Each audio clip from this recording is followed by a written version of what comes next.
warahmatullahi wabarakatuh, dan selamat pagi untuk kita semua. Bagaimana kabar anandaku semua? Semoga selalu dalam lindungan Allah Subhanahu wa Ta'ala, diberi kesehatan dan nikmat, baik itu berupa nikmat kesehatan, nikmat kesempatan, sehingga anandaku semua masih bisa melaksanakan proses pembelajaran, khususnya pada bidang studi bahasa Indonesia. Baik, untuk memperlancar suatu ilmu pengetahuan, alangkah baiknya jika kita berdoa, menundukkan kepala sejenak, seraya meminta doa kepada Allah Subhanahu wa Ta'ala agar diberi kelancaran proses belajar. Berdoa dimulai. Baik, pada proses pembelajaran yang awal atau pertemuan pertama, Ibu sudah memberikan bagaimana cara mengidentifikasi bagian-bagian proposal. Apa anandaku di sini masih ada yang ingat bagaimana cara mengidentifikasi bagian-bagian proposal? Jadi cara mengidentifikasinya itu yang pertama itu harus ada judul. Kemudian pada pendahuluan itu ada 5 bagian. Yang pertama itu ada latar belakang masalah. Yang kedua ada rumusan masalah. Yang ketiga itu ada tujuan penelitian. Yang keempat itu ada kontribusi penelitian. Yang kelima itu ada definisi operasional. Setelah pendahuluan itu ada tinjauan pustaka, kemudian di bawahnya lagi itu ada metode penelitian, dan yang kelima yang terakhir maksud Ibu itu ada jadwal penelitian. Jadi itu materi yang sebelumnya atau pada pertemuan awal. Jadi Ibu hanya sekedar review materi awal kita. Jadi untuk hari ini kita masuk pada materi tentang bagaimana cara menemukan informasi yang dibaca yang dikembangkan menjadi sebuah proposal. Jadi di sini Ibu akan menampilkan sebuah slide tentang bagian-bagian yang sebaiknya yang ada di dalam proposal tersebut. Yang pertama itu ada latar belakang. Dalam bagian ini dikemukakan tentang kejadian, keadaan, atau bahkan yang melatar belakangi pentingnya dilaksanakan suatu penelitian. Jadi untuk anandaku sekalian, poin penting yang ananda harus perhatikan ketika menulis latar belakang yaitu memberikan data atau sebuah fakta yang dapat dipercaya, sehingga para pendengar atau pembaca itu lebih tertarik. Yang kedua itu ada masalah dan tujuan. Secara rinci dan spesifik kita perlu menyebutkan masalah dan tujuan kegiatan. Jadi cara merumuskan masalah itu apabila terdapat banyak pertanyaan penelitian, maka harus ditanyakan secara terpisah.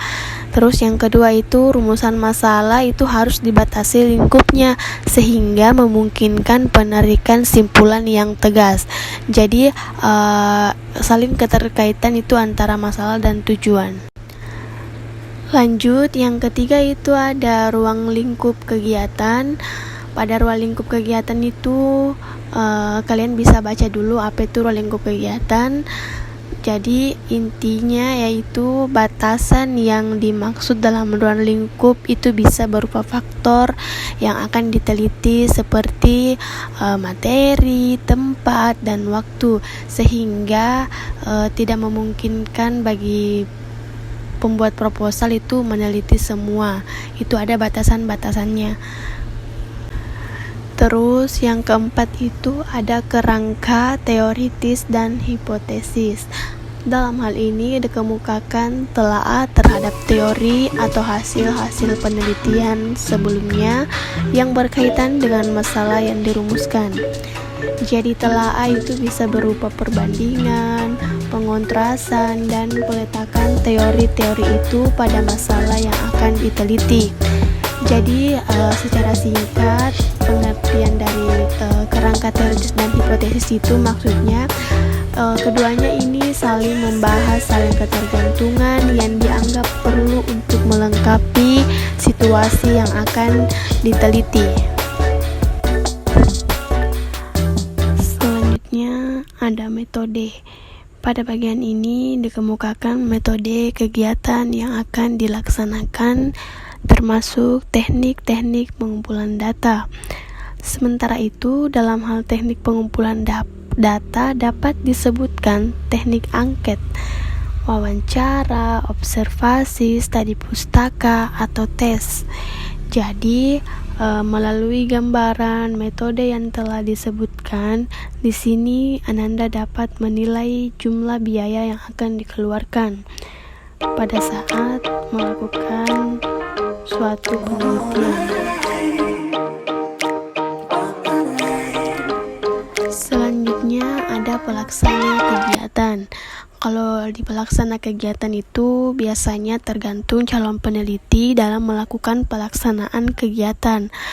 Misalnya apabila kegiatan itu berupa pengecatan jalan desa, tentunya yang dikemukakan adalah susunan kepanitiaan termasuk pihak-pihak yang bertanggung jawab terhadap kegiatan itu, atau bahkan dalam proposal penelitian untuk penulisan skripsi, tesis, atau disertasi, pelaksana kegiatan tidak perlu dikemukakan karena sudah jelas, yakni mahasiswa itu sendiri. Jadi kalau di pelaksana kegiatan itu tergantung dari calon peneliti saja. Kemudian ada fasilitas. Untuk mengerjakan suatu pekerjaan diperlukan pula fasilitas-fasilitas tertentu. Di pihak lain, fasilitas yang ada itu akan lebih menekankan biaya, sehingga kalkulasi biaya yang disodorkan akan menjadi lebih murah daripada kalau harus menyewa dari pihak-pihak lain. Maksudnya itu begini, untuk lebih meyakinkan lagi penerima usul bahwa tawaran penulis memang benar-benar serius dan dianggap sanggup mengerjakannya dengan baik, kita harus mempersiapkan dengan baik fasilitasnya, sehingga orang itu tidak mungkin meremehkan proposal kita. Selanjutnya ada keuntungan dan kerugian. Tentu lebih meyakinkan lagi jika dikemukakan juga keuntungan-keuntungan yang akan diperoleh dari pekerjaan itu. Jadi dalam membuat suatu proposal, kalian jangan takut menampilkan titik kerugian dan keuntungan. Jangan karena takut kalau tawaran atau usulannya tidak diterima. Selanjutnya ada lama waktu. Lama waktu ini maksudnya itu di sini dalam pembuatan proposal itu sudah memiliki rincian waktu atau menyelesaikan apa yang telah ditargetkan sesuai dengan waktunya. Jadi enak sekali tuh kalau ada waktu yang ditetapkan pada saat pembuatan proposal. Jadi kita perhatikan baik-baik itu waktu pembuatan proposal kita. Nggak mungkin santai-santai kalau ada waktu yang kejar. Dan yang terakhir itu ada pembiayaan. Pembiayaan itu merupakan salah satu topik yang juga sangat diperhatikan penerima usul. Namun, bagi badan penerima usul yang baik reputasinya, kualitas pekerjaan merupakan hal yang diutamakan. Bagaimanapun juga, perincian biaya harus benar-benar digarap dalam proposal ini sehingga dapat meyakinkan penerima usul. Jadi, perincian itu dapat dibagi untuk upah, alat perlengkapan, belanja barang, biaya umum, dan sebagainya. Jangan digabung, misalkan kita gabung itu alat perlengkapan, biaya umum dengan belanja barang, jangan digabung, itu beda juga. Jadi kalian juga dengan mudah mengerjakannya. Terima kasih untuk semua. telah mengikuti proses rangkaian belajar bahasa Indonesia. Tetap semangat dan jangan jadikan pandemi ini sebagai penghalang untuk belajar. Untuk anandaku semuanya, jika kalian ingin berpergian, jangan lupa pakai masker, pakai hand sanitizer, dan intinya kalian harus mengikuti protokol kesehatan. Kurang dan lebihnya mohon dimaafkan. Wabillahi taufiq wal hidayah. Wassalamualaikum warahmatullahi wabarakatuh.